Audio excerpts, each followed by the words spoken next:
everybody. It's me, Alan. We're like I said. If you read the thing, we're testing the Starlink, making sure that we can do a feed for our trip to CinemaCon in Vegas. Because last year we tried to do a live stream, and over at CinemaCon, basically once we got out of Barstow, there was no signal. Or the signal was so bad. So Starlink. What the heck?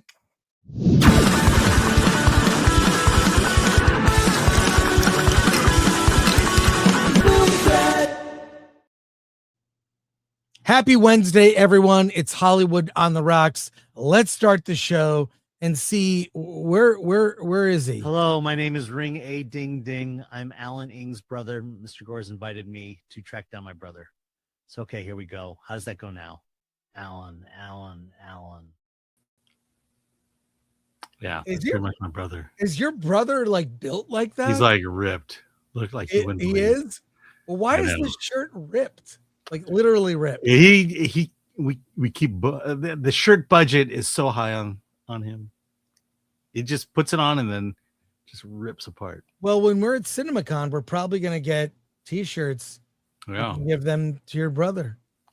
Probably. Well, I'm looking forward to it. I don't know about you. All right. Well, let's talk to the people. Yes. The people have spoken, and Andrew Cram has gifted 5 Film Threat memberships. Thank you so much, Andrew. And Christopher Moonlight Productions, happy Wednesday. An Indianapolis councilman's house was shit at by an anti-AI loony. Anyways, hope my Texas friends in San Antonio tomorrow for my AI and filmmaking talk. Tickets are free. That's right. Thank you, Chris. You should film some of that. Yes. West Reviews, Hail Film Thread. Been on vacation last 2 weeks.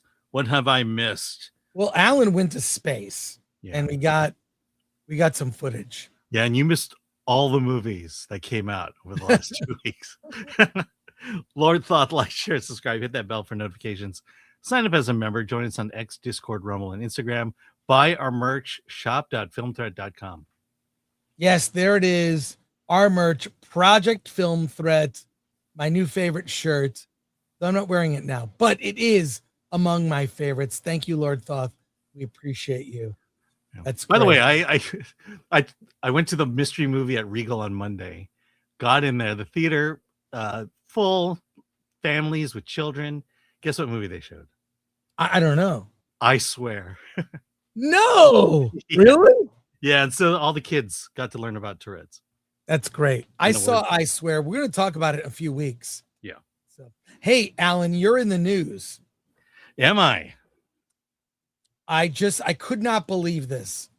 But when I read it, I thought, well, sounds like something Alan would say. Our great governor of the state of California. Let me repeat that. Our current governor of the state of California, he's very active on social media. Here's what he had to say. He said, film and TV shows powered by the Film California tax credit have won 55 major entertainment awards since I took office. That has generated $1.8 billion in economic activity, 8,300 cast and crew hires, 116,000 jobs for extras, and a major boost to local economies across California. Here he has some of the, and then Alan said, being a smartass, you said, why don't you read it? Yeah, 5 of the 6 projects in this image are over 3 years old. Nice try. You know, we've talked a lot about how the industry is in decline, how LA is turning into the new Detroit, which is really disheartening. Alan, what are your thoughts? One of my thoughts, this is a governor who, I don't know. If you live in California or you are on X and you follow him, he likes to cherry pick his statistics. He will only present the best ones, and then he will provide zero context for the positive ones, like this one. You know, when Euphoria, I guess they're doing a new season, but back in the heyday of Euphoria, Everything Everywhere All at Once, King Richard, for crying out loud. That was the slap at the Oscars. You know, the other one with Amanda Seyfried. made years ago, back when Hollywood was feeling like it could come back, and it didn't. And guess what? You couldn't make any of these movies in LA today, except maybe the studio. None of them. And not only that, there's more news on this. Here it is. Sony Pictures Entertainment is expected to lay off hundreds of its employees in the coming months in what's being described as a massive reorganization across its film and TV divisions. Yeah, this is, and then there's the corporate speak here. I don't even know if you want to read this, Alan, but do I? Okay. Over the past year, we have sharpened our strategies and clarified where we believe the greatest opportunities exist, says CEO Ravi Arhuha in a memo to staff on Tuesday. As we lean into these priorities, we need to operate with greater focus, speed, and alignment to strengthen our differentiated capabilities. To support our growth, we are aligning with organization with where the business is going, not where it's been. That requires changes to how we are structured and where we invest. With that, we are reducing roles in certain areas while increasing focus and investment in others that are most critical for our future. This means that some of our colleagues will be leaving the company. These are difficult decisions. They impact talented people who have contributed meaningfully to our work and culture. We are grateful for their contributions, and our P&O teams are committed to supporting them through this transition. Yeah, it's sad, but I mean, the number of stories I could bring up comparing California or Hollywood with Detroit, there are a lot. It's very disheartening. And where do we go from here at this point? Where do we go from here, Alan? I want to hear what you think, and then I'll give you my thoughts. Yeah, well, I mean, the basic problem was a couple of years ago, studios spent money like there was no tomorrow, like everything was going to be $1 billion hit, and now it's coming to bite them in the ass. And so here, what does it mean? It means, I mean, they're doing what any business should do. Where are we successful? Let's lean into that. What are the potentials in the future? Let's lean into that. And everything else we got to get rid of. You know, I think there was a deal recently within the last few months where Sony made an exclusive deal with Netflix. So Sony's not going to have its own channel, but Netflix is going to get all Sony films for an exclusive amount of time. And so that's, you know, they're just making the decisions they have to make in order to survive in today's climate.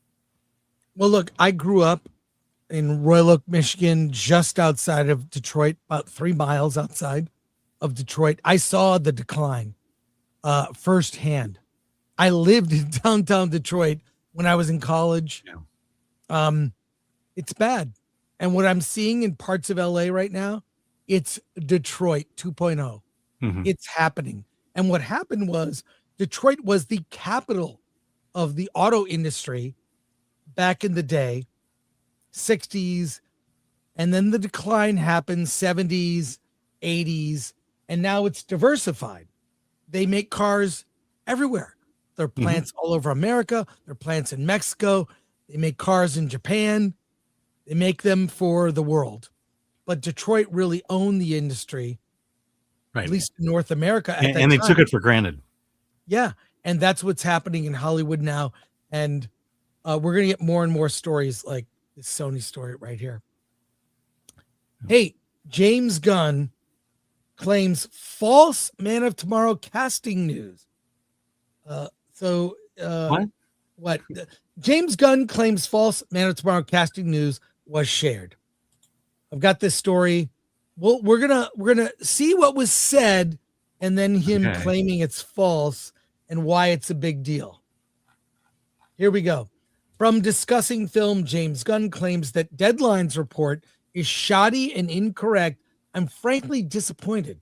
If someone would run these names by us, we would have said it's bullshit. Here is what he has to say, Alan, if you would. Yes. This is not against Nexus. They're sharing what Deadline reported, but Deadline's reporting is shoddy and incorrect. I've always thought Deadline was pretty thorough in their journalism, but that's not the case here, so I'm frankly disappointed. If someone would have run these names by us, we would have said it's bullshit. I've been friends with Adria for a long time since I cast her in the Belko Experiment. I'm a fan of Marissa and Ella, but I've never met either of them. Crazy. Also, well, there's two things. One, this is for Superman, Man of Tomorrow. Mm-hmm. Not sure people are super excited. Are you super excited? I am somewhat excited, but I'm missing the other piece to this. Here's the thing. What were they cast as? He doesn't have to respond. Mm-hmm. This is the point. He doesn't have to respond at all. So I don't know. Honestly, I don't know how much I care about the story. So I'm just going to leave it there. Yeah, but I mean, what it does say is that the media is still no longer trusted and is run by baboons and fools. I mean, these are basic things. Just check your sources. Is this true? No comment from James Gunn. You know, that's all that story had to be. You know, even before Henry Cavill came in as Superman, people were saying Jon Hamm could play Superman, kind of a classic chiseled look. He would be great.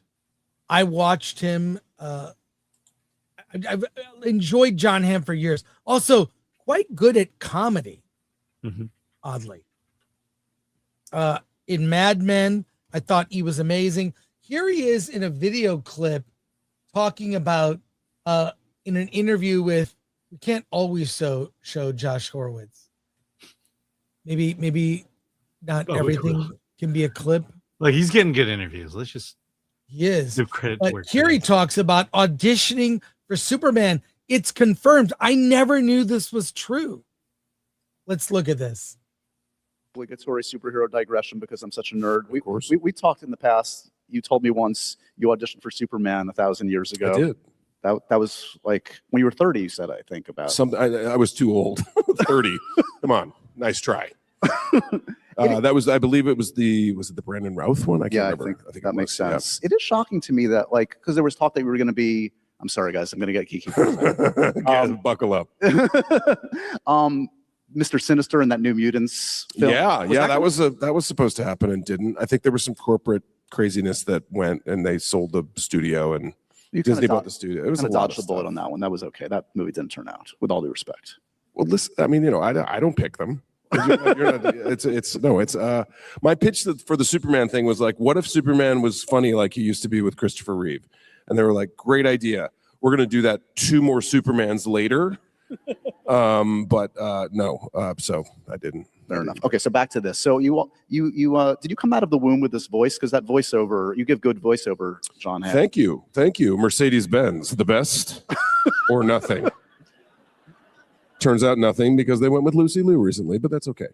What do you think? I think he would have made a great Superman, like a Kingdom Come Superman. He could still play Superman. Yeah. Unfortunately, it was still the same story. It's still the same script as the Brandon Routh one, which I was okay with. It just felt like a continuation of Christopher Reeve Superman. Yeah, it did. And plus, Brandon Routh really looked like Christopher Reeve. So what can you say? But I still think there's a shot for Jon Hamm. No, there isn't.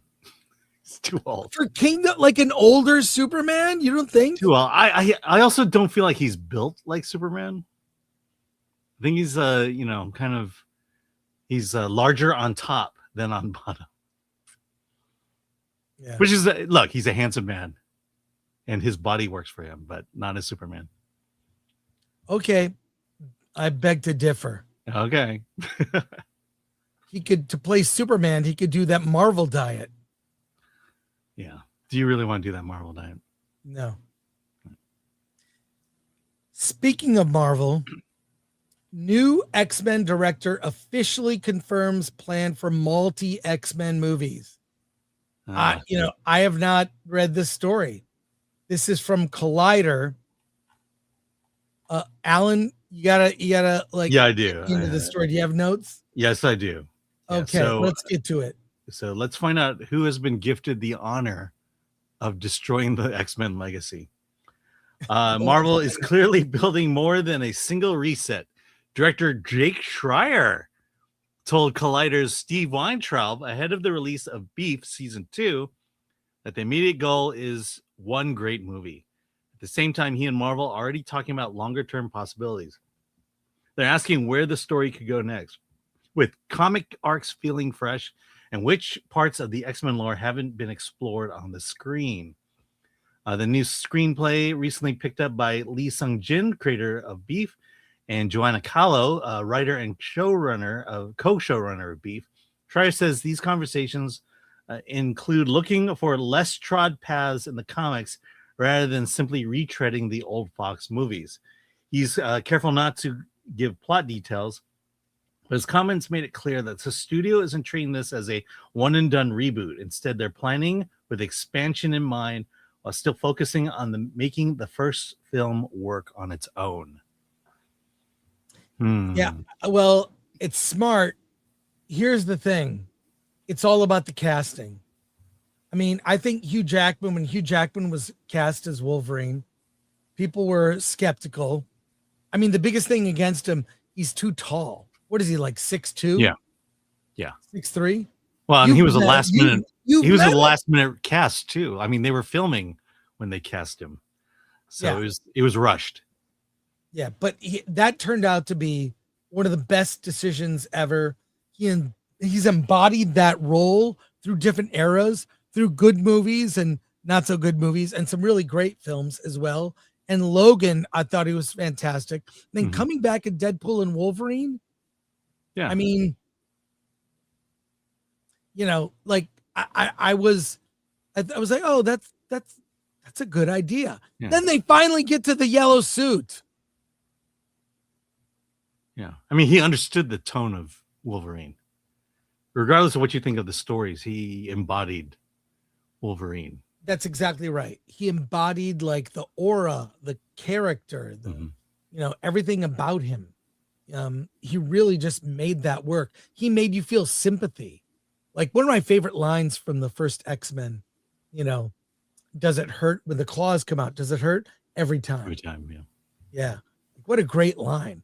Like to give empathy for this tragic character with this superpower, this curse. So I don't know. I've always liked Hugh Jackman. How are we going to say goodbye to the last generation of X-Men to have a whole new cast? I know. I mean, how do you say goodbye? I mean, maybe you kill them off in a movie. Well, the next two movies, but it's going to feel too TV to me. I kind of feel like the new X-Men is going to feel like a Disney Plus series and not a movie. Yeah. Well, let me ask you this. You've seen Beef and you loved Beef. I thought is this the team that could do the X-Men justice? Well, how much sex is in it? As much as there were in the first three movies.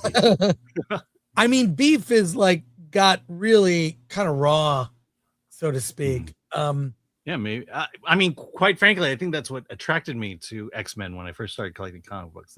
It wasn't a goody two shoes type story. It got raw. I mean, look, I collected at the Hellfire Club. I mean, how much more raw do you get than that? Yeah. Well, I like that he said the words "one good movie." Focus on one good movie. Well, what era of X-Men are we talking? Like, the original 5 in the Academy. What also time? Is it going to be a period piece? Is it going to be modern X-Men? Is it like maybe a new team with because there have been countless different teams of X-Men. Yeah. And then they break up and people leave and then come back. And I mean, it's kind of all over the map. Yeah. I mean, there are two teams you could go with. You can go with the original, or you can go with the reboot, the John Byrne, Chris Claremont X-Men. Yeah. And the thing is especially with the Chris Claremont X-Men, you have great stories you could pull from. And the question is, are they going to pull from those great stories, or are they going to rewrite something? I Are they think going to pull from the recent X-Men where Iceman is gay? Right. I think they go with the Chris Claremont era. They should. Because of more diversity. But the classic X-Men, that's where I started. I started from issue 1. So I don't know. Again, I just think I think Marvel's going to have problems post Doomsday. That's not a well. They have problems pre Doomsday. They have problems now. Yeah. All right. We got by the way, the Nooner went long. No kidding. And so a lot of these stories, I haven't read them. So I don't even know what we're doing. Oh, believe me, I don't read them until I read them. I can tell. Unless I'm responding to Gavin Newsom. Oh my God. Did you get traction on that? I mean, I get the usual traction. I'm at this point in X where most people who respond like me already.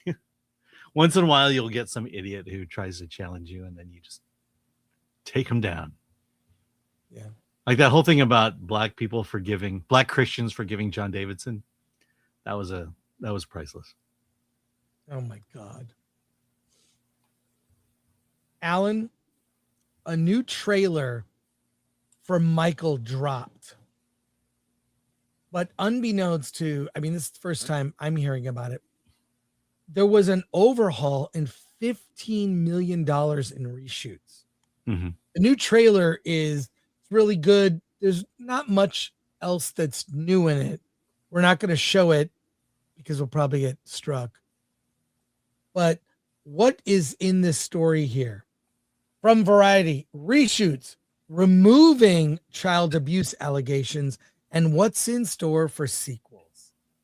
You could practically do a miniseries about Michael Jackson.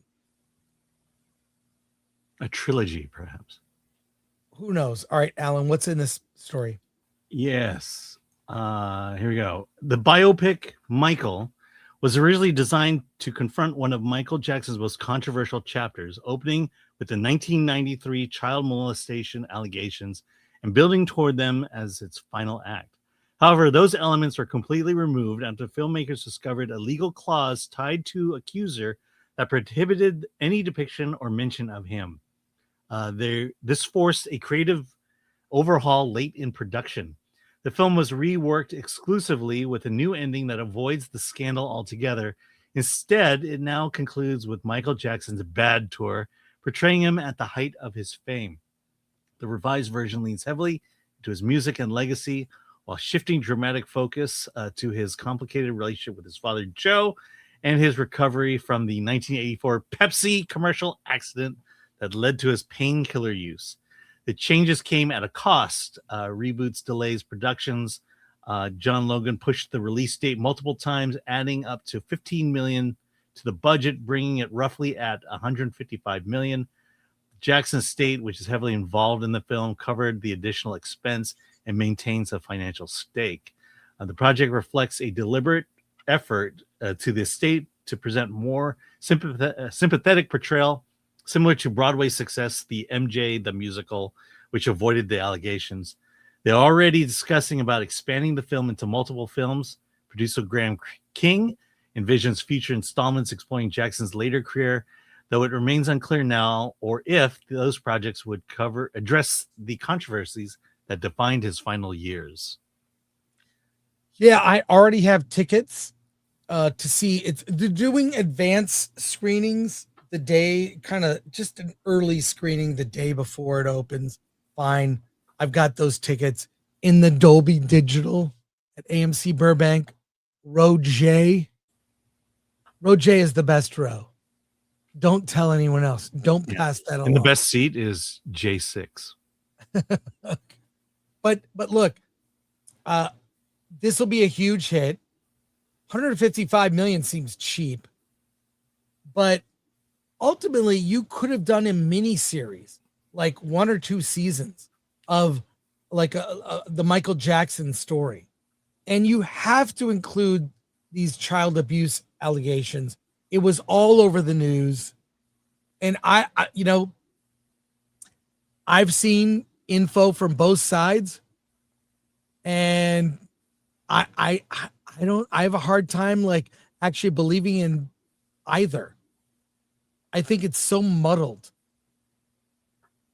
What are your thoughts? What are my thoughts? I think the movie had they gone with the original plan, the movie would have been a bummer by the end. It would have been depressing. Yeah. I mean, I think, look, I don't think people want how the sausage is made. They want the best of Michael. Why not produce a movie that's the best of Michael? End it on a high note, which is the bad tour, which I'm pretty sure is going to cover how he was able to appear in 6 locations at the Super Bowl at one time. I still haven't figured that one out. Yeah, I don't think people understand how big Michael was. Like Michael Jackson. Unless you lived it. Unless you were there. Having been there, and I was a fan of the Jackson 5. Mm-hmm. I loved the Jackson 5. Or J5, as some say. Huge fan of the Jackson 5. I didn't really love Michael's solo career, but you could not deny like his talent. It was just, he dominated at a time when MTV was on the rise. Mm-hmm. I mean, it was just everything about him. The only thing you could compare him to is Elvis, but I think he even eclipsed Elvis. I think so too. Later in his, when you look at the stadium shows and how big he became bigger than Elvis. Yeah. I mean, that's your second movie is, once he reaches his height, what was it that led to the spiral downward? Part of it was the addiction to painkillers after the Pepsi incident. That's an interesting story, but again, that's going to end on a bummer. I'll just say it. Michael should just end on the high note, and let's just leave it at that. We don't need more Michael story after that. It's undeniable that Michael Jackson is the king of pop, and that the music he produced up until that point at the end was, it was top of the heap. No one's really come close to it since then. I can't think of anyone. I'm curious what the sequels, in that story, did they talk about what the movie's going to be called? Is it Michael 2? It is Michael. It's still Michael. It's just they're going to end it early and they're going to add some scenes to it. And quite frankly, for the family to put in $25 million, that's pretty cheap. Yeah, that this movie will be huge. Yeah, I mean, I think on the low end, I think 600 mil. I can guarantee you, by ending at the bad tour, you've guaranteed repeat viewing. Yeah. Plus the recreations seem really amazing. Yeah. Hey, Alan. Yes, Chris. Did you know that Dave Filoni suggested that Leia be the Obi-Wan of the Star Wars sequels? Did you know that? I did not know that. Okay. This from Fandom Pulse. Let me bring this up and have you read it. But it's this is, we've heard this. I think there's a question now. Can you see that? I'll zoom in. Yeah, let me go for it. Okay, here we go. From Fandom Pulse, Dave Filoni suggested that Leia be the Obi-Wan of the Disney Star Wars sequel trilogy. I love that. We should shift it so Leia is the Obi-Wan of the entire trilogy. I don't even think it hurts that she's not primarily the mentor figure in VII because 7 because Jon had been saying the audience expectation is so on Luke. And when that proves not to be true, that's way more powerful. It's dangerous because it makes it so that the women of Star Wars, because it makes it so about the women of Star Wars. Something to me says that's right. There's something happening culturally. You look at birth regeneration. The world itself needs a healing. All of those things are emblematic of the mother character in myth. They're all matriarchal things. Mother Earth itself. Global warming is a hot topic. George Lucas was always so good about tapping into what's happening in the culture, and he hit us with it. The idea that we have Leia, the mother character who needs healing in her own right, that's something we can get in a deeper way.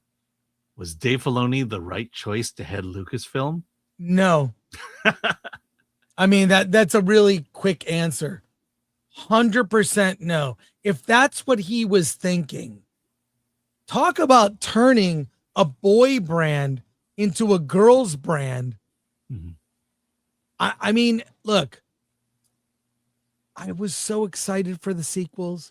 We're going to see Han, Luke, and Leia. Luke being a badass older Jedi around the age of Obi-Wan, who would bring forth a new generation of Jedi. And we didn't get any of that. We didn't get any of that. I just think now he's going to head up Lucasfilm. I think it's a big mistake. I'm not excited in the least. Except for the Ryan Gosling Star Wars movie. Well, they've gone back, going back to the well. Ryan Gosling is, look, Star Wars Starfighter, a very uninspired title for a movie. We'll see how big of a character Ryan Gosling is in the movie. He may not be the lead character.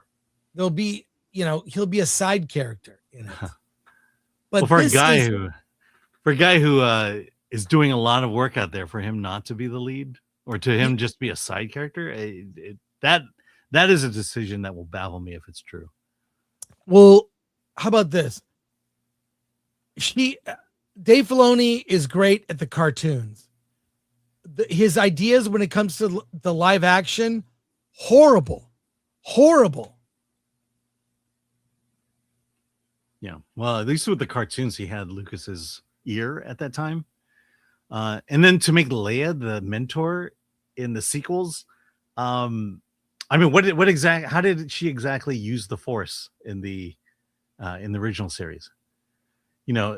It made sense for it to be Luke because we followed Luke's journey through the Force, through harnessing the Force, and then finally with Return of the Jedi. But now you're just going to make stuff up. We're going to get the matriarchal end of the Force, and that's the story we all want to have told. Hey, Alan, why don't you read comments? Well, I'll start. You can start from the top. I'll be right back. Okay. Okay.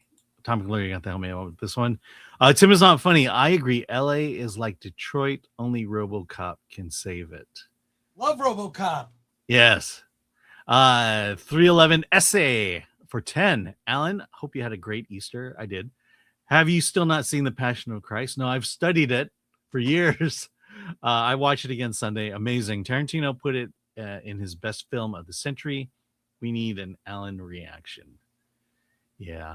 Every movie is about blood and gore. Yeah, don't exactly want to see Jesus go through it, even though I know he did. Okay, next one. Moving on. Do we have, here we go. Jean Hu gifted 5 Film Threat memberships. Thank you, Jean Hu.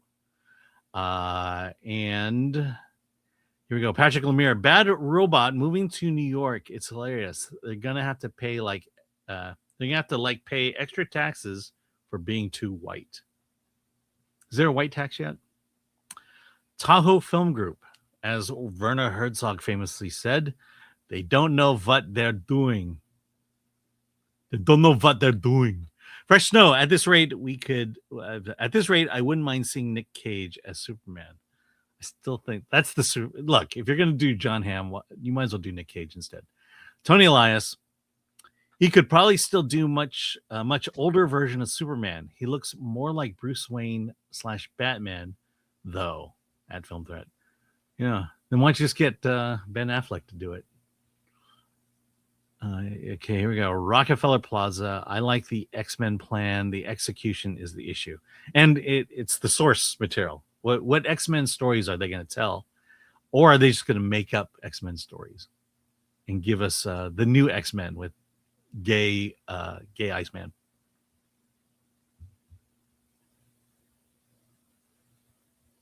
Alan, Okay, continue. yeah, the Immortal. It looked like you were going to say something. The Immortal Remus. When they were casting for Wolverine in the 80s, they considered Bob Hoskins because he matched the dimensions of the comic book version. Why would they do that? That can't be right. I can see him as Puck. Let's see. Fresh note. That's a Godzilla -1 sized reshoot. Oh my God, the same cost Yeah. as Godzilla minus Actually, I think it one. was half the 15 cost. million. Oh, is it? Yeah. Okay. 15 million. I'm sorry, I'm total. thinking minus Okay. 0. Okay, Patrick Loomer. I saw the trailer at Project Hail Mary. It's me. It just looks like a huge hit because it's going to be perfect nostalgia. We'll do 2 billion worldwide.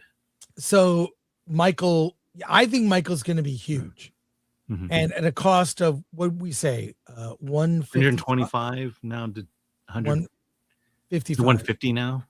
Yeah, 155. That movie's going to make bank. It's the nostalgia. It crosses generations. Michael Jackson fans, they're 5 years old and 50 years old, older. Like he just crossed generations. You know what? It's still great music. It It still holds to up. today. It holds up. Still to today. Thank you, Patrick. They will still use it in movies and commercials. That's how well it holds up. Hey, we have screenwriter David McKenna from American History X joining us on the show today. But I want to take a look at this. 8 reasons why Los Angeles is the greatest city to film in the world. This is from friend of the show, Joseph Kahn. Mm. I don't know why this picture is here. And Joseph will be a guest on a future episode. He's going to come on for a long form interview. He has been on fire on social media lately. Alan, if you would read Joseph Kahn's words here. He's a filmmaker. He won at award this. He having made the movie The Ick. He's also directed music videos with Taylor Swift. He's a smart guy. Here's what he has to say. All right. Well, 8 reasons why Los Angeles is the greatest city to film in the world. Number 1, weather. Perfect year round. You're not constantly fighting rain or snow. You can shoot your day lit porno without worrying about insurance claims. 2, equipment. Access to every state-of-the-art gonzo on Earth. Gizmo on Earth. If your camera or generator breaks down, you can find a rental house 24 hours a day. Number 3, props/art. 100 years of deep costumes and props. You want a Model T? No problem. You want a functional Godzilla costume? Easy. That shot at the end of Raiders of the Lost Ark is a typical Hollywood prop house. That's true. 4, crew. Generational talent. Grips that are 4th and 5th generation tradesmen that have knowledge and ethics passed down from their families. Crews are protective of their reputations and kick out the weak. The highest standard in the world. It's really reason number 1, but everything says it is true. Actors.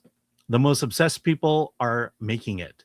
We'll give you everything in a performance. We'll stab a homeless person to get a part, but at the same time claim to donate all their money to Newsom's hotels. Don't be fooled. Liberals on the streets want to be DiCaprio's in the sheets. Locations. It's a wonderful sight. It's a wonderland of sights and sights. From old buildings to beaches to mountains to skyscrapers to bungalows to backlot. It's undefeated. Combine that with perfect weather. It's insane. Writers, just throw a rock. You'll hit 5 people with a screenplay before the rock kills a junior exec feeding scripts into AI coverage. The lifeblood of all creativity. The world is the bedrock of LA. Everyone takes for granted. It's the city of ideas. And then finally, executive agents and producers. The ones in LA are different. I've rarely met one who actually doesn't love movies or music. Everyone could have gone into business that is more secure, but they are all risk takers in their own ways by going into this insane career. That doesn't mean they have good taste. Most probably don't, but it's a big reason we're in trouble. But I don't doubt their love for the arts. And there are many more reasons, including Phoebe Cates, who Does she still live in the city or is she in New York? I have no idea. Okay. So LA is a perfect city for but he production. says, Oh, sorry. go ahead. There are many more reasons, but I'll stop here. The negatives you already know: taxes, politics, jobless bloggers in Silver Lake says everything is fine. Los Angeles is the perfect city for film production. Fix it. He's not wrong. Karen Bass is not going to fix it. Karen Bass will not fix it at all.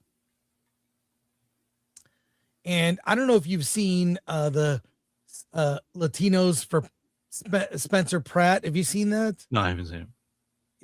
I'm going to find it. There is a movement to get Spencer Pratt elected mayor. And there've been some campaigns that are like crazy here. Let me find out. There's this, let me search for it.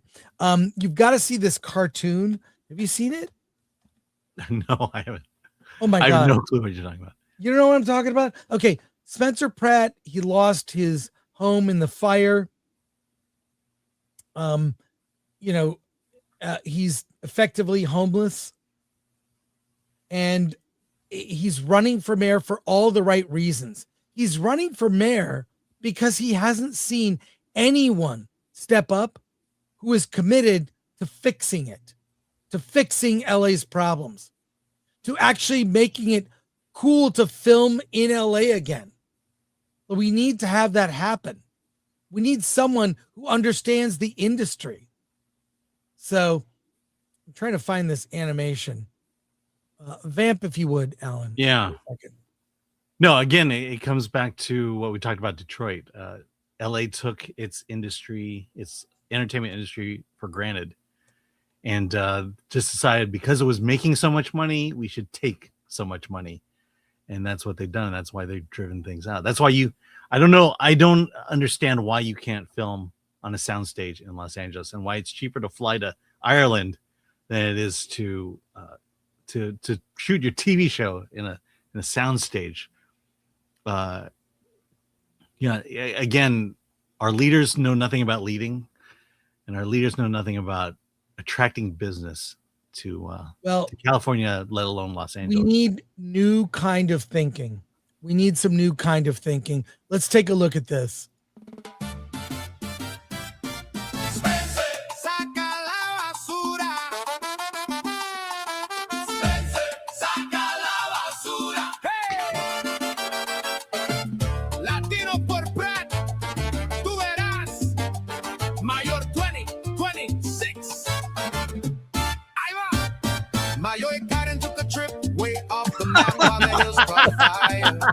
She was posting from abroad, Palisades out the Dana, smoke in the sky. We were coughing in the kitchen, she was saying bye-bye.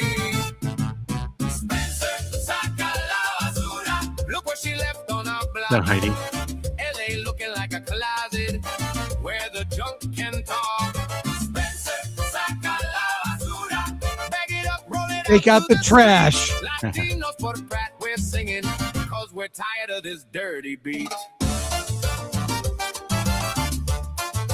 Object. We ride that plane train, sleek and smooth. World Cup coming, nowhere to move. Just lines, delays. We're studying that, but every single pothole still attacks my tires flat.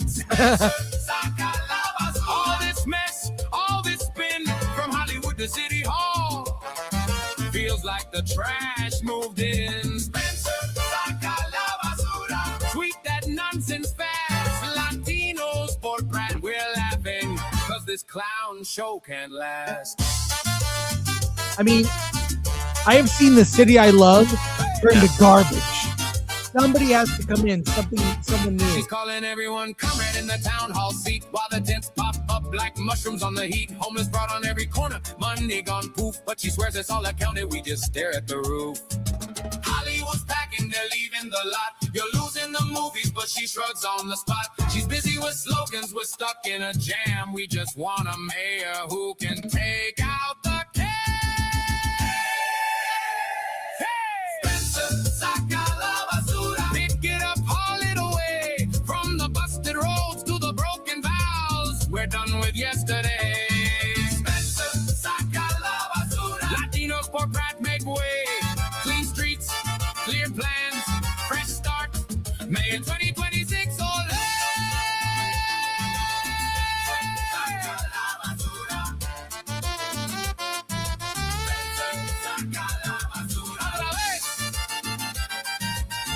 I like cartoons. Wow. This Heidi is still an looks good. amazing campaign.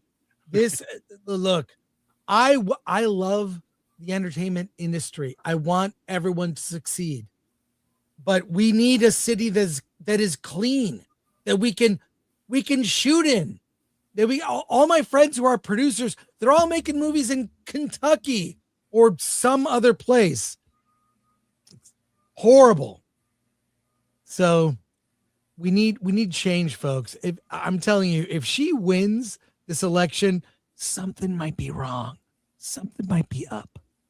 You mean with the elections or Yeah, maybe maybe? something. Maybe, we saw the video of like they were registering homeless people to vote. Utterly disgusting. Yeah. We need change. All right.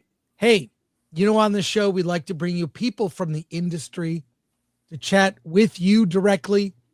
And we are so fortunate to have screenwriter David McKenna of American History X, Blow, so many other films. Let's get him on the show for frank discussion about the industry.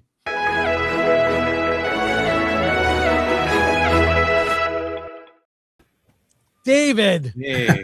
Hey, man. I saw you laughing in the background at the Saka Basura. That was awesome. Hi, Alan. How are you? Hey, David. Good to meet you. Look, dude, that was I missed the 90s. Yeah. Back in the 90s were so killer. So much fun in LA, so much to do, none of this tent shit. Driving through all that crap. I'm so sick of it. I had to walk through. You have to walk in the middle of the street sometimes. It's freaking dangerous. Yeah, it's craziness. The good old days, and so many of my favorite restaurants have closed. Lucy's, El Adobe, so many other like classic restaurants. Kohl's downtown, Kohl's. And we talk about this. Look, I don't like talking about politics, but I'll just say this.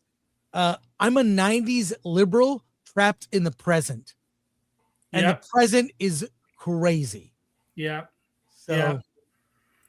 Well, you're doing a great job trying to get everything back together. I'm doing everything I can as well, but it takes a village, man, to get this business back on track and making great movies and getting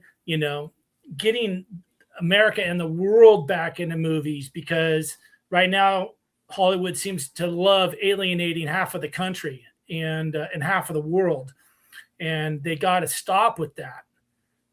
I mean, dude, let me give you the perfect case example. Please. Half of the country hates fucking Bruce Springsteen, my fucking idol. Yeah. Half of the country hates De Niro, my fucking idol. Yeah. Something's wrong.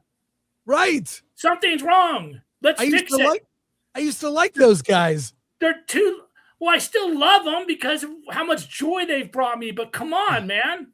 Yeah. No, I've noticed the half that they hate are the ones with the money that actually goes out and sees movies. That's very true. Yeah. We don't need to get into too much of that, but no, but we're on the same page. Yeah. I just want to see people. We've seen it recently with Project Hail Mary. You saw in Project Hail Mary. Look, just fun movie everyone can get behind. I do love that you wrote American History X. You probably couldn't. That movie could not come out today. That movie could not come out. You think so? It could get made today. It could come out. It couldn't get made. Yeah, it could not get made. Yeah. I don't think you could. Could you even make a movie with the word America in the title? I don't know. It's nutty. It's nutty. The original title was The Disciples of Christ. Oh my God. And I think I pitched it to somebody and they go, I'm not too sure about that title. And then I came up with American History X later. But you don't want to piss off the Christians when you. Yeah, it's pretty nutty. I mean, I'd love to see us get back to the old school filmmaking of just making some of these smaller movies like American History X and just not going let's hit some singles and doubles. Let's not go for a freaking grand slam every time. But it's just the way that the marketing is nowadays, Chris. It's just the way that, they'd rather make 2 billion than, 200 million. So, I mean, that's just facts.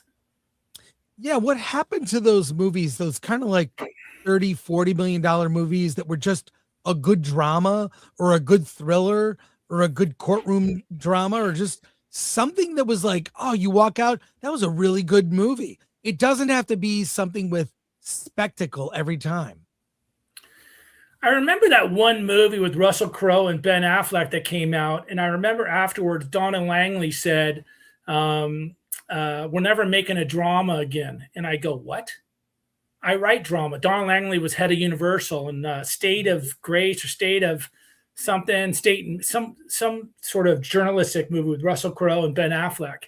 And after it didn't do that well, Donna Langley said, we're not making dramas anymore. And I go, and that was kind of the downfall of everything that started to happen. And then Marvel kicked into gear, and then they focused all their resources on all that bullshit. And it's just, now we're trying to work our way back, and I hope we do.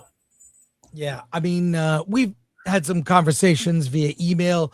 I think getting the politics out of entertainment would be wise. Yeah. Movies are for everyone. Left, right, center. They're for everyone with universal messages. Michael Jordan said Republicans wear sneakers too. That's right.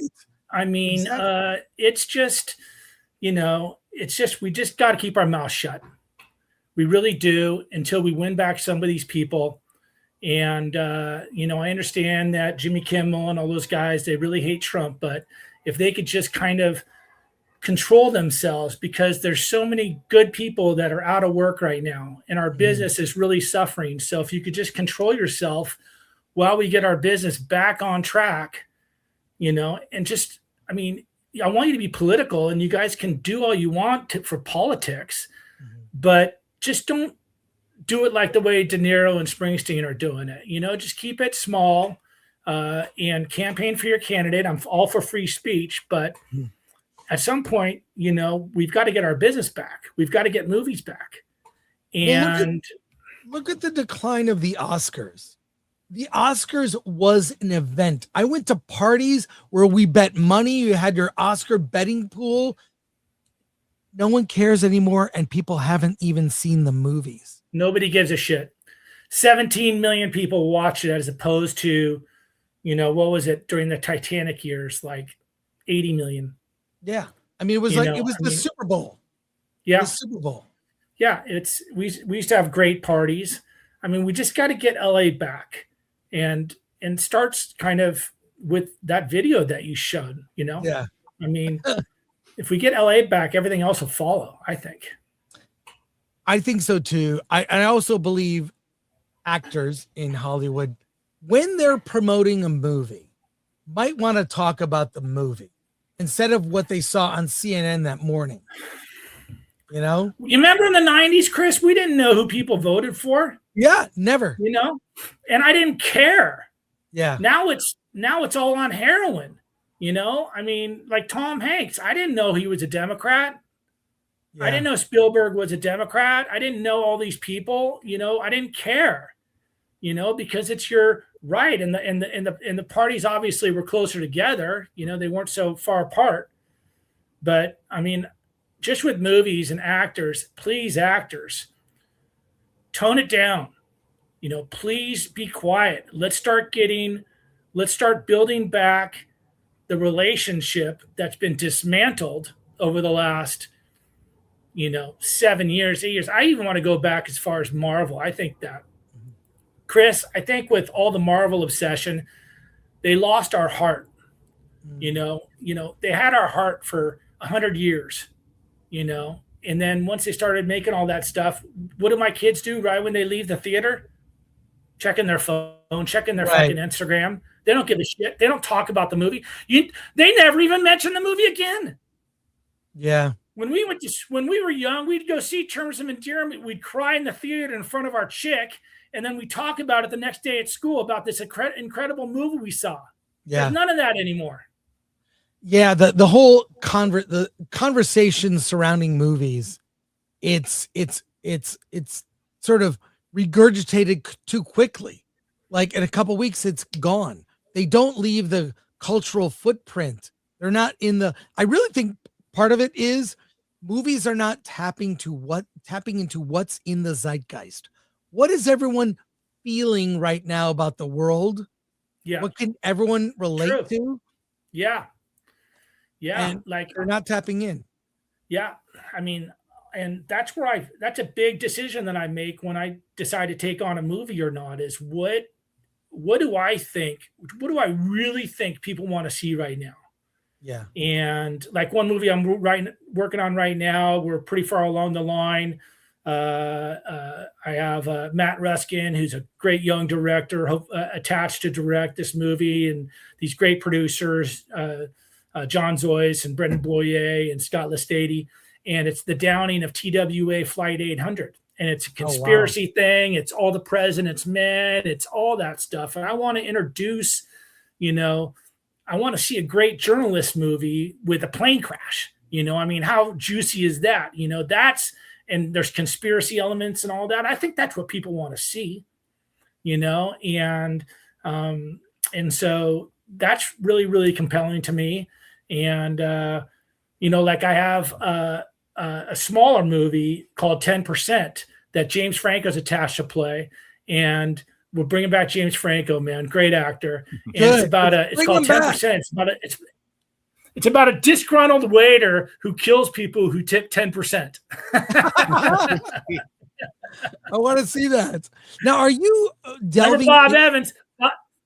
Remember Bob Evans said, hey, if you could pitch a movie in 3 sentences, you have a hit. If you could pitch it in 1 sentence, you have a blockbuster. There you go. Sweet. Now, are you delving into being a producer in addition to being a screenwriter? It seems like a lot of people are just taking the initiative and saying, I got to do it myself. In all honesty, I mean, I don't really care that much about titles. I never really have. I just care about getting the movie made. Right. And whatever it takes. I mean, I do so much all the time as a writer. I mean, I act as a producer on almost every movie I do. And I've almost given up on any of that stuff because it's so hard to get a movie made. And I don't give a shit about titles anymore because, who cares? I don't care. Right. I'm 57 years old. I mean, I really don't. All I want to see is great movies. Back in my 30s, 20 years ago, did I want to win awards? Yes. Did I want to make a lot of money? Yes. Well, I still want to make a lot of money, of course. But I'm more concerned right now about fighting this negative trajectory that we're on and getting us back on an upward trajectory. And, and if I get a producer credit, great. If not, I'm fine with it. So, I mean, the writing credit always is the big one for me. So, but yeah, I'm producing a lot of my stuff, and I'm, the great thing is just I'm a good guy, and if you're a good guy, they keep you in the process, and you always want to stay in the process. So they'll just get rid of you, and if you're an asshole, and if you don't want to be a team player, who are the gatekeepers? You want to ask something? Yeah, who are the gatekeepers? What's that? Who are the gatekeepers these days? The ones keeping you from making the movies you want to make? I just think that the industry's broke. I think that, nobody has been going to movies because everything is so political now. And every time these actors open their mouths, which is once every 2 or 3 weeks, they set us back a freaking year. And like I said earlier, I mean, I don't have a problem with these people and their politics, but when they say it out loud and they go off a la De Niro and Springsteen, they're killing us. They're killing the dude in Van Nuys who's trying to freaking have a family and who's a freaking grip on a set, and they're not thinking about those people because they've got their millions. And so it's just, we've just got to be quiet and win back half of the country and half the world. And that's my biggest sort of general kind of overview of the whole thing.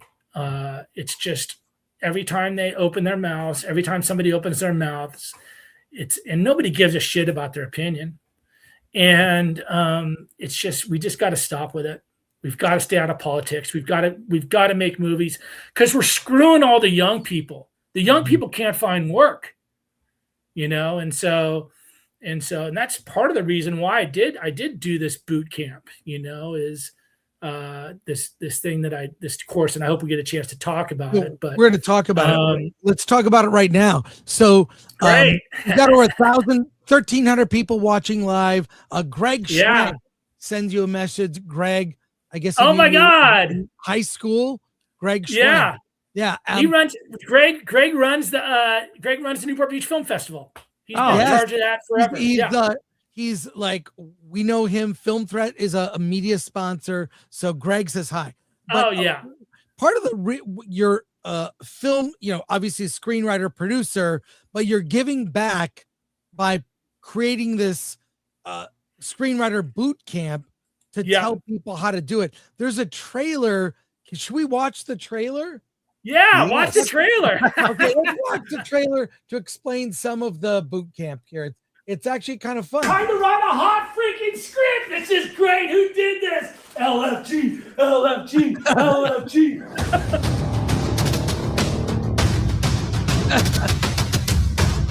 This might be a little exaggerated right here.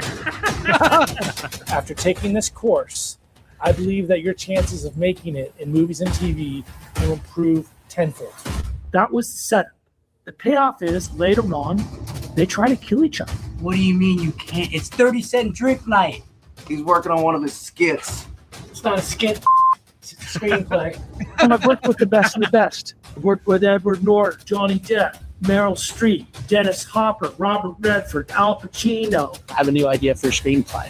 It's about a skinhead. The more you can create this incestuous sort of, interlinks between each character, the better your screenplay is going to be. You got to do something about McKenna, bro. Bugging people, calling them left and right. And they're going to say, okay, I like this kid. This kid gets it. I want that page count up every single day. Just take a look at the scripts. They're good. 2 tickets, drinks, popcorn, candy, nap for dad, all for the bargain price of $74. What'd you think? Okay, honey, it's strange that you think that. Yeah. It's even more strange that you say it out loud. He's got to execute them accordingly, or else that mansion rolls down the freaking hill. I need my Chardonnay to get through Adam Sandler. Well, we all do. I'm talking about a constant hustle here. What's her character trait? Now let me finish before I kill you. It's done right there. That's succinct. That's vivid. Do you want to sell? Do you want to be great?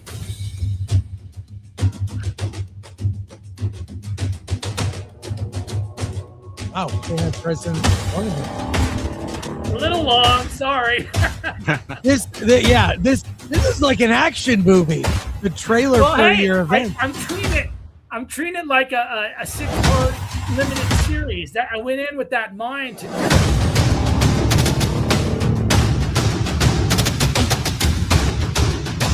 All right. Well, the whole trailer is. It's almost done. Yeah, you got it. It's almost done. Iron Man. Here's a good shot right here.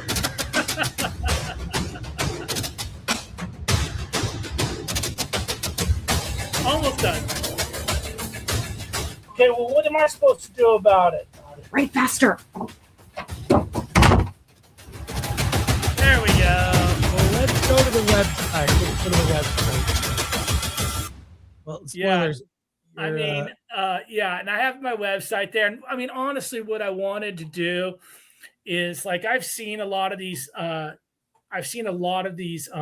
courses. I like to refer to it as a boot camp, but they're all just, you're bored after 15 minutes. And so, and you turn it off and you don't get through it. And with this, I wanted to be entertaining. And so what I did is I just did flashbacks of when we were in the mid 90s and I was a struggling writer, right as I'm selling like all those young flashbacks. I dyed my hair and I shaved, and I thought I was going to look like maybe 20 years younger, but I just looked more like a freaky 50-year-old with dyed hair and shaved, But so we do flashbacks of just, and I wanted these people that take my boot camp not only to learn all the classroom stuff and all the tips and strategies and everything that I offer over 35 years, but I also wanted them to see what I went through.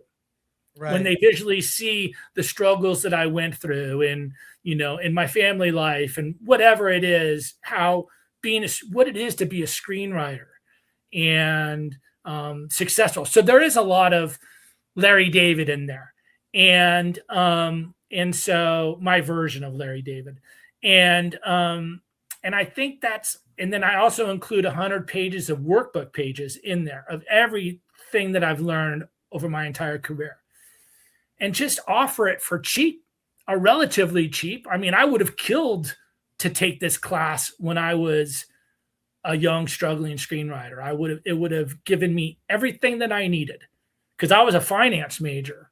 And so many people don't get into film school. So many people they don't become writers, or there's tons of people our age, Chris and Alan, that want to write scripts, but they have ideas, but they don't know how to take that initial jump. And I think that's what this course separates everything about it, because I've done it. A lot of these courses are being taught by these people that really, they haven't done anything. And so, yes. I think that's important, because I take you from the idea all the way to getting produced and having a career. I've seen a lot of these kind of courses taught by nobodies. Yeah, you've actually written and sold scripts. I want to mention to people, screenwriterbootcamp.com. We have a ton of questions. One question from me really quick. Please. Quick, before I forget, because if you order now within the next week or so, there's Film Threat. You type in Film Threat 100 and you get a $100 discount. Film Threat 100, $100 discount. $100 off. Yep. All right. Let people know. But I want to ask, I've read scripts myself. I've made films. How do you know in the first few pages, this is a movie, this is an amateur who doesn't have it? I feel like I can tell. Like, you're reading it, you're either hooked or you're like, this is going to be a slog. How do you know? First page.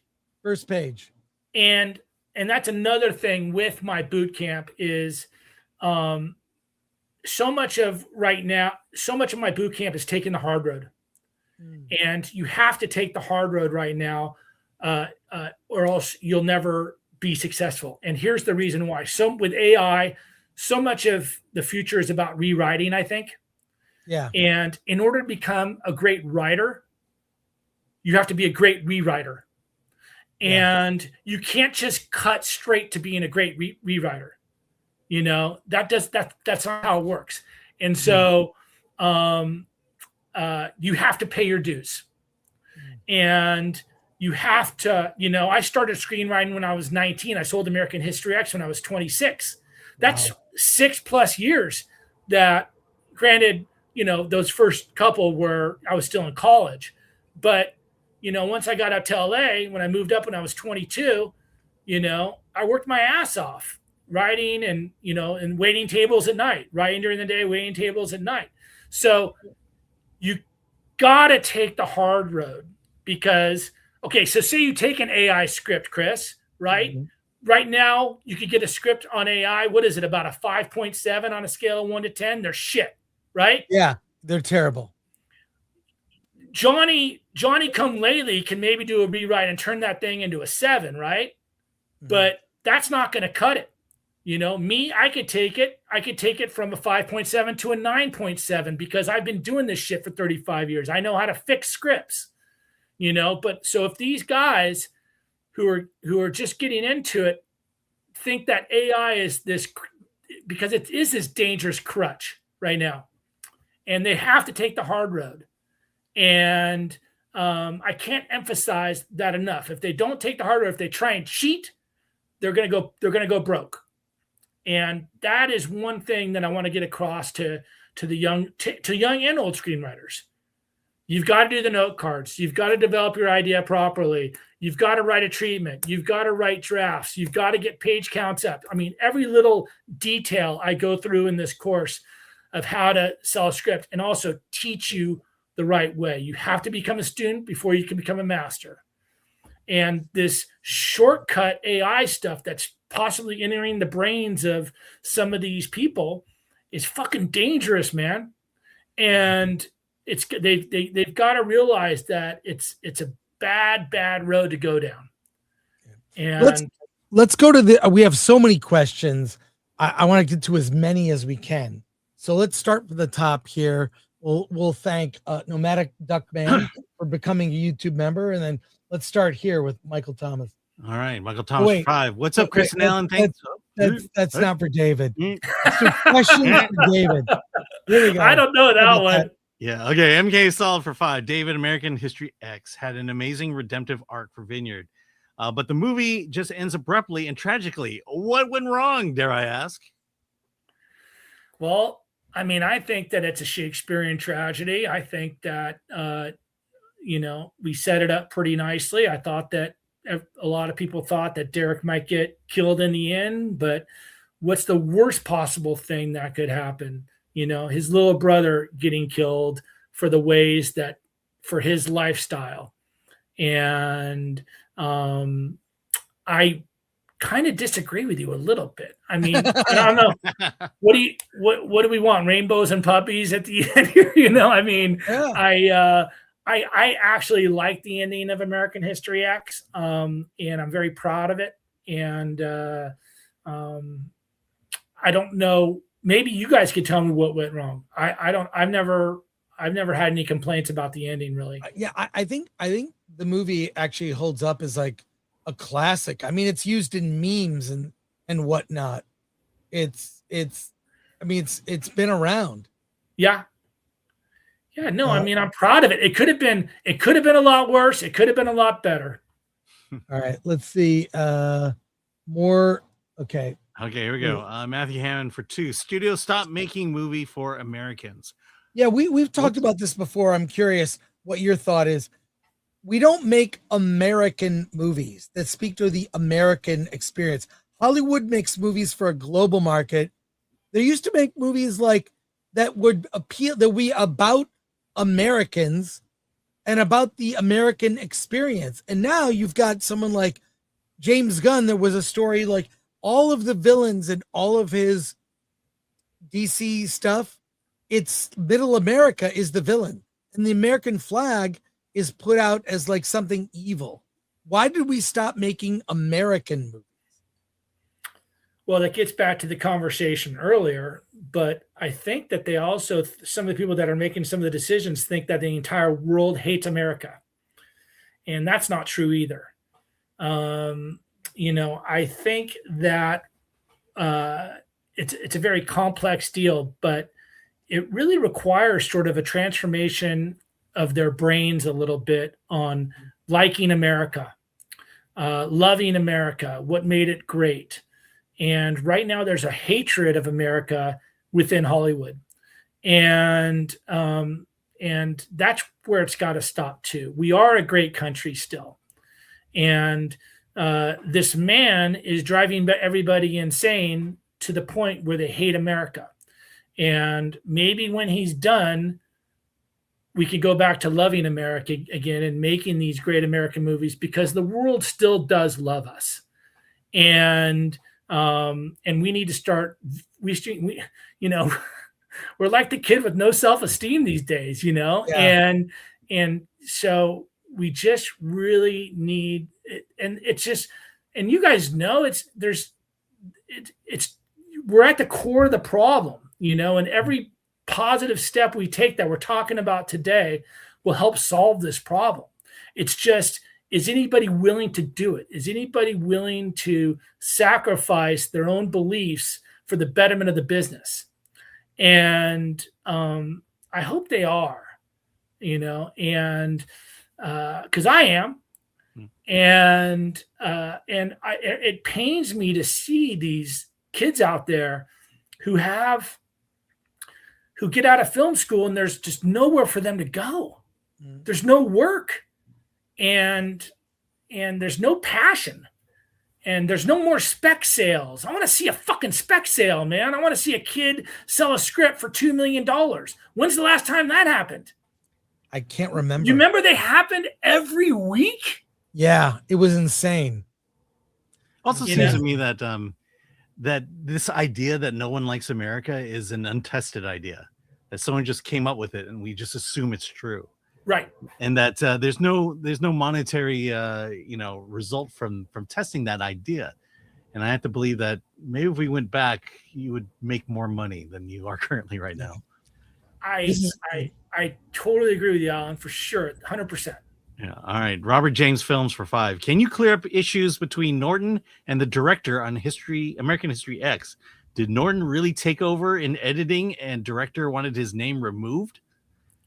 Yeah. Okay. So I cover this in detail a little bit in the course, and here's the bottom line: Tony and Alan Hamm, their first cut of American History X, Tony Kaye, the director, and Alan Hamm, the editor, their first cut of American History X was 91 minutes. There was no assemblage. There was no nothing. Okay. It was like a commercial. Tony came over to my place in Brentwood, and Eddie Furlong came over, and my wife and we watched it. And I called Edward right after, and I go, we're in trouble. And we gave Tony a long time to try and fix this problem. I wanted to kill that editor, Alan Hamm. They refused to take any of our notes or ideas. We knew we had shot a great movie. We'd seen all the dailies. But Tony was a commercial director, and he didn't understand film narrative. He didn't understand that. And so I freaking begged. I knew I was only I was 27, 28 years old. I begged at a certain point, DeLuca, the producers, everybody at New Line, Steve Tisch, get Edward in the editing room, and let's save this abused kid from this father. And this is the truth. I was there for all of it, and I have no skin in the game. I'm just repeating the truth. Edward saved the movie. I love Tony. Tony and I have since reconnected, but Edward got in there with Jerry Greenberg, the editor from Scarface, French Connection, the great Jerry Greenberg, and they went in there side by side in editing bays. Alan Hamm and Tony were in one editing bay, and Edward and Jerry were in another editing bay, and we had to do it. Tony couldn't find the movie, So what do you do in a case like that? Do you just let the movie die? No, you go and fix it. And all Edward did was put the script back together. Wow. He just went straight. He had the script right next to him in the editing room, and he goes through it like an architect putting together a house. And that was the movie. And hats off to Mike DeLuca and to everybody at New Line and Steve Tisch and John Morrissey saying, okay, we know we have a great movie here. Let's give Edward a shot and go find it. And Edward was the man. Would you say you wanted to curb stomp the editor? I wanted to curb stomp Alan Hamm so bad. Sorry, I couldn't resist. I think I may rest in peace or whatever. I mean, but boy, just when you don't, movie making is such a collaborative business, and when you just completely don't listen to anybody and you shrug them off the way that he did, with their outright servitude to the director's vision, I get that from a certain point, but the way he handled the situation really just pissed me off.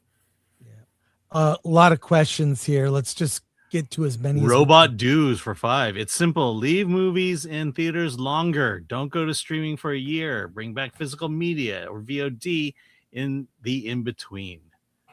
Yeah. What do you think about theaters and their struggles? Well, it goes back to why aren't people going to the theater? And it's a lot more than streaming. It's because over the last 20 years, Hollywood has taken the check and the stock price in favor of losing our hearts and souls, our hearts and minds. We used to go to the movies every Saturday night. Yeah. We used to go all the time. And these guys built out, you know how they built all these movie theaters and they made all this expensive food and $13 beers and comfortable seats, reclining seats. Yeah. And then you go off and you show Marvel. Right. You give me Marvel. That's for kids. It doesn't make any sense.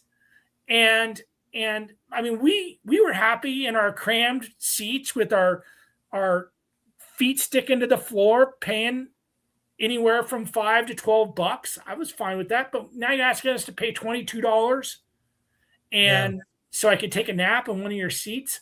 It just, I know a lot of these things are irreversible, but we really need to create movies with heart and soul that win back the hearts and minds of the young people rather than turning to their phones 2 seconds after they leave the theater.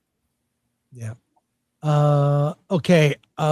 I don't know about this question here, Alan, if you would. Here we go. From AD Ellis over on Rumble. There's been a lingering lore about what happened with the film SWAT. Were you involved at any point when Zack Snyder was still on board and wanted to make the film an R-rated crime film? There's so much controversy about all your movies. Yeah. This is the first time I've ever had anything remotely about this question. There was like 7 or 8 writers on SWAT before I came on. And Sam Jackson had just signed on to play it. And I read the script and it was just a mess. And I literally went into Columbia and I think I had shorts on and flip-flops. Mm-hmm. I did not give a shit. And I said, I think maybe 5 points on what I would do. And my agent called me on the way home. Hey, they want to make a deal, you know? The answer is no. Clark Johnson was the director when I was there. And I know Schwarzenegger was at one time attached to play Hondo, and then Sam Jackson came on. And then we had a chance to get Colin Farrell. And so the producer sent me to go have drinks with Colin at, I forget what hotel. And I basically pitched him the cop idea rewrite, and Sony made him a nice $8 million offer, and we got Colin Farrell. So sweet. Getting back to the producer element of things, you know, Colin and I just got drunk at the bar, and I told him my vision for the script. And I think that the $8 million offer helped a tad bit more, but I think my clarity was good and my excitement. All right. The Skeleton King for 5. Do you think they would do American History X these days? If they did, I don't think they're even capable of adapting it that well. Do you even want them to remake it? We talked about this. What do you think? I don't think they'd make it today, and it wouldn't be called American History X. I don't think they could make it. Well, I think that if you did it, obviously as a Sundance movie, it could work. And that's one thing that I want to really encourage your viewers to do is you get back to writing and directing a short film on your own. That's how you can really make your mark in this business. If you can pick up a camera or you can act and you can do it all by yourself and really make something like for a contained budget. Let's look back at some of those movies like Clerks or Brothers McMullen. Obviously, Reservoir Dogs, a little bit more expensive. Sex, Lies, and Videotape. I have a whole list of a lot of these movies on my website that your audience can go to just to check them out. But they're great movies to see if you're a writer-director and just want to educate yourself on and I mean, pick up a camera, man. I mean, that way you have control. I mean, look at all these guys who picked up the camera: Aronofsky and Tarantino, Memento, Christopher Nolan, and Ryan Coogler for Fruitvale Station. And do something small. That guy who directed Room. Room was an insane movie, and they did it all within the confines of a room. Yeah. And that is a really, really good way to go. And I think and make your mark. If you're somebody that hasn't done anything yet, stick by your guns. Don't take the money. I mean, should Hollywood even be the dream? Should that be the end goal for any filmmaker, writer, director, or should we change? Should we go a different route?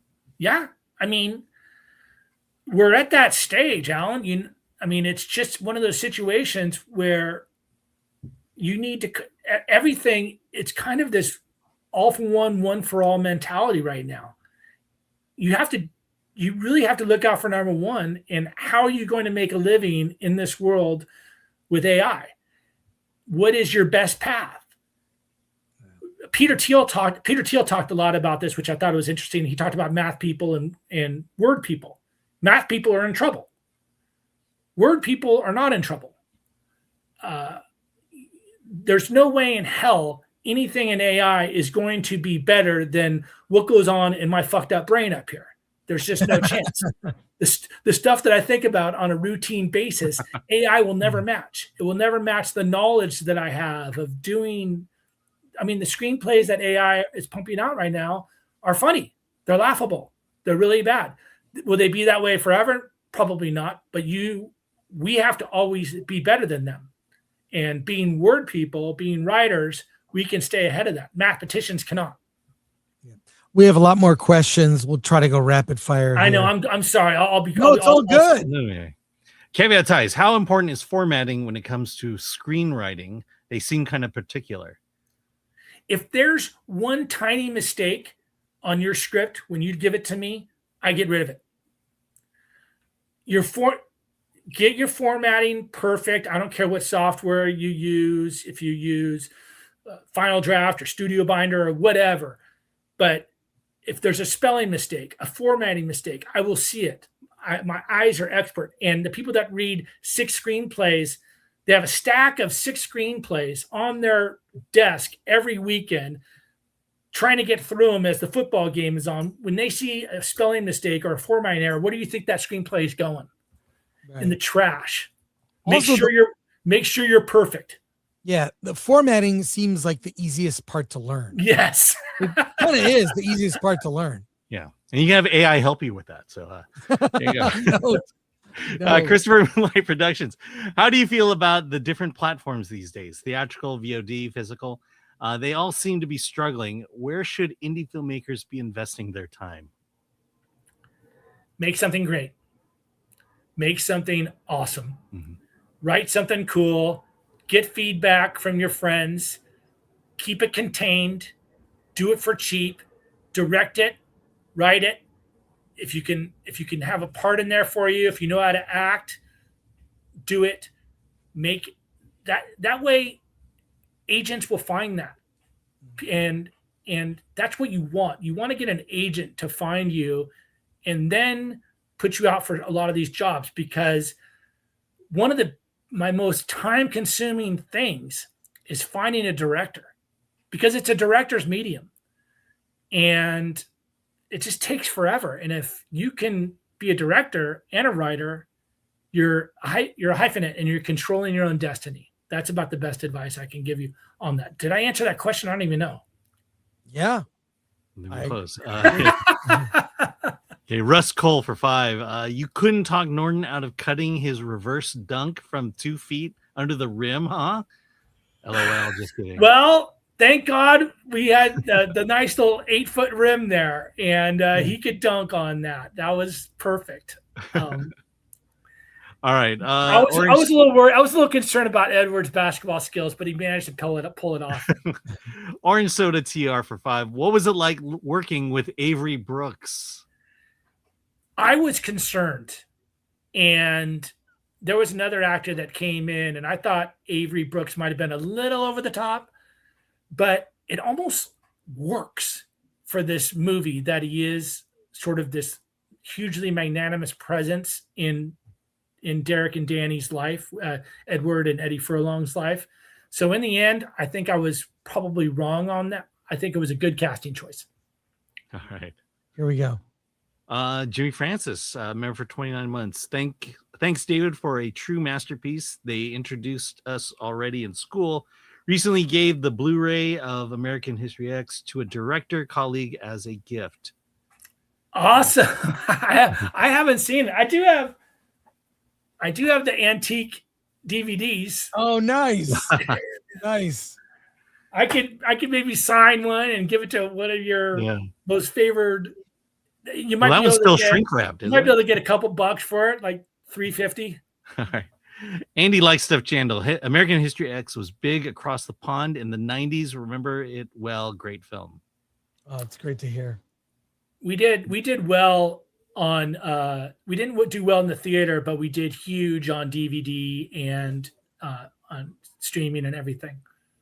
Yeah, which is why a lot of these mid-range films struggle so much. They don't have that backup revenue. This question about Bully here, that was a film that I developed with Larry Clark, and I wrote the script, and I went to New York, and I literally stayed with Larry for a week, just going tit by tit for tat about the script, how I envision it, every single little detail about shooting it and all that. And all that went out the door. The book's amazing. I thought the script was great. I just thought Larry sort of went off the cliff a little bit with the overall movie. It could have been so much better. I thought that the casting choices were off. And I just got so sick of it that I took my name off of it and I used an alias. Wow. I was so upset with the final product. I have that with a few movies. I've done 8 movies. I'm happy with about half of them. And that's another thing, going back to, hey, direct it yourself. It's my own fault. Yeah. When you're a screenplay writer, you give birth to this baby and you love this baby and you discipline this baby and you feed this baby, and then you got to hand it off to a stranger. Doesn't make any sense. All right. The Immortal Remus, question for David. What research went into American History X, and what did you discover in the process? Well, I was familiar with skinheads. I had seen some. I went to school in San Diego. I'd seen some down in San Diego. I'd seen some in Huntington Beach. I was also in San Diego were the Metzgers, and they started the war, White Aryan Resistance down in Fallbrook.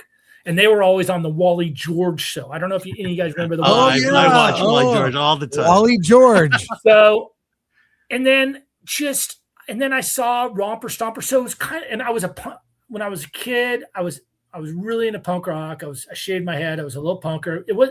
But it wasn't about race back then. It was about music.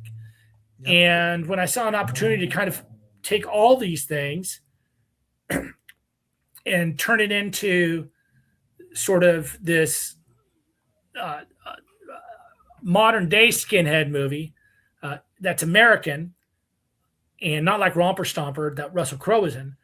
And instead of making him stupid, sort of say, hey, what if we made this guy smart? I mean, I've seen the stupid skinhead over and over in Mississippi Burning, all that. Let's make him smart. Let's challenge people's beliefs on race.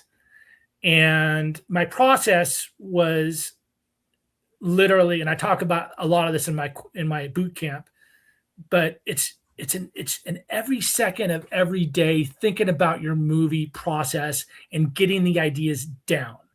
And it's so important to get your ideas down because you forget them. And nowadays back in the day, I was writing on napkins inside Renaissance. That's a club that's on the 3rd Street Promenade that's long been deceased, but I worked right next to it. My waiter's job was on a restaurant called Pentala on Wilshire between 3rd and 4th. And so that was super fun. The best job I ever had. And if I could tell young screenwriters out there to move to LA and be a waiter, that's another key. Don't be a bartender because then you're up till 2 a.m. Be a waiter. You can get home at 11, and that way you can get writing done in the morning, and you're useful. You're not useless. If you're a bartender, you go to bed at 2. How can you possibly be good the next day? Yeah. Well, I want to let people know that David McKenna's successful screenwriter boot camp. The website is screenwriterbootcamp.com. You use the code FilmThreat100 to save 100. That's $100. $100 Heck bucks. yeah. Check it out. David, we have to have you back. We have to have you back. This was man. great. Chris, this was awesome. Alan, Yeah. great to meet you guys. Good to meet you Seriously, too. I love the show. I can't believe you watch us. Yeah, I can't believe you watch us. It's crazy. yeah. It's awesome. You guys are great. You guys are really good, and you're doing a really great job as far as a lot of the business elements. And I loved what you just did. What you're doing is different. Nobody's doing this, and please keep it up. The Please keep it up. trades aren't doing this. I feel like I wish like used to. Variety, The Reporter, or Deadline would talk about things that would revitalize the industry. I feel like they bait celebrities into talking about things that don't matter, that aren't going to help, and we just try to point it out. And because I want the LA I knew in the 90s back. It was so much creative. It's so great. Energy. It was so great. So much passion. I mean, Yeah. that, and we need to get back there, and we can get back there. We can. We just need some leaders. We need some city leaders. We need some leaders within Hollywood to, make these American movies. Everything that you guys talk about, everything that we've talked about today. Yeah. And give these kids that are so ambitious a chance. And I think that with my boot camp, it's a very good economical investment in your screenwriting career. So you don't have to deal with all the film schools and all that really, really expensive stuff. And so those. I feel like watch movies, listen to DVD commentary, take your course. That's what you got to do. That's cheaper than going to USC or AFI or wherever. That's the books. The price of the books you'd have to pay for those schools. Reading scripts is so key. Reading the masters before you. I read Patty Chayefsky's Network. I read Alvin Sargent's Ordinary People. Paul Schrader's Raging Bull. You read, you become a student, and you learn. You gather so much from those scripts, and you emulate them. For sure. When they say it's on the page, you know it when you read it. It's on the page. You can see the movie. And let the reader, for all the screenwriters out there, it's okay. You don't need to spell out everything for us in exposition. Let the reader figure out some stuff as we're reading. We do have a brain. Don't treat us stupid. Okay. When you're writing, be smart like that. We'll appreciate, the reader will reward you for that. David, thank you for doing the show today. We want to have you back and check it out. Screenwriterbootcamp.com. Go check it out. Film Threat 100. David, it's been I can't believe you know Greg. That's great. From Newport Greg's my Beach. buddy. I graduated with Greg. He was my my God. ASB president. He was president of my school. Oh my God. In San Diego down there? Greg's awesome. Yeah, great. He's great. All right. Thanks, take care, guys. David. Thank All you. right. Thanks, Take Alan. care. Thanks, Chris. again. Later. Okay, bye.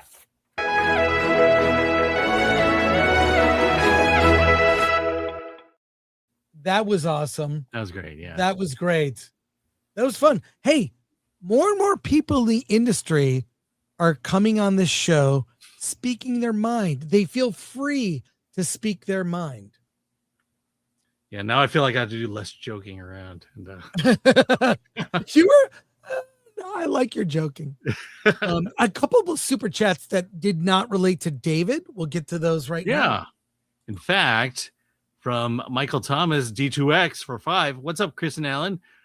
Thanks for the show. What do you think of the live action Battle of the Planets? Well, this is the first I'm hearing of it. I love the cartoon, the anime from way back when. Love it. That would be amazing. A live action. Or would it be? Well, look, it is. I like One Piece a lot. Okay. And while I'm not a fan of the anime, I really like that show. Battle of the Planets, you could really do it with modern effects. You could make that when the cartoon first hit, you could not have made that into a live action. Now you can go over the top and with the costumes, the costumes are great. battles. Yeah, I mean, to me, it's the costumes that made the show. I love it. First time hearing of it, I'm in favor of the idea. Thank you. All right. Krogs based for 50 Swedish krona. Here, hey, put it here. Is what Harry Potter's undertaking will say, putting him down before getting to the grave, dead before arrival. You're talking about the HBO Max Harry Potter show. A lot of disappointment. A lot of they're leaning into modernity, which I think people don't like it. And will the Harry Potter IP, will the popularity of Harry Potter like surpass, or will people be able to get past the modernity aspect, the race swapping of one of the major characters that changes the story? I don't think so. I think it's already ratioed the trailer, and that's disheartening to see. But thank you, Krog Based, and thanks for the 50. Appreciate that. And Lord Pilgrim Media says, great show, guys. I almost said Lord Comet. No Lord Comet today, but thank you, Pilgrim. Appreciate you. And thanks to our mods, Lord Thoth, MK Solid, ADLS24, and Ololique on Rumble. We appreciate you all. And thank you to our producers, Atomic Lori, Clanuccio. Thanks to Alan. And thank you, Chris. Yeah. And we'll be back Friday. I am going to an early screening, actually, of The Mummy. Lee Cronin's The Mummy. I'm going to see it. We have other films we are reviewing on Friday. It's going to be a big show, plus our CinemaCon preview. And then next week, we're on the road to CinemaCon in Vegas. Yeah. I should say I'm seeing You, Me, and Tuscany. I can't wait to hear what you think of that movie, Alan. But thank you, everyone who sent in soups. We love having conversations with you on Wednesday. And Alan, what do you have to say? Let's get out of here.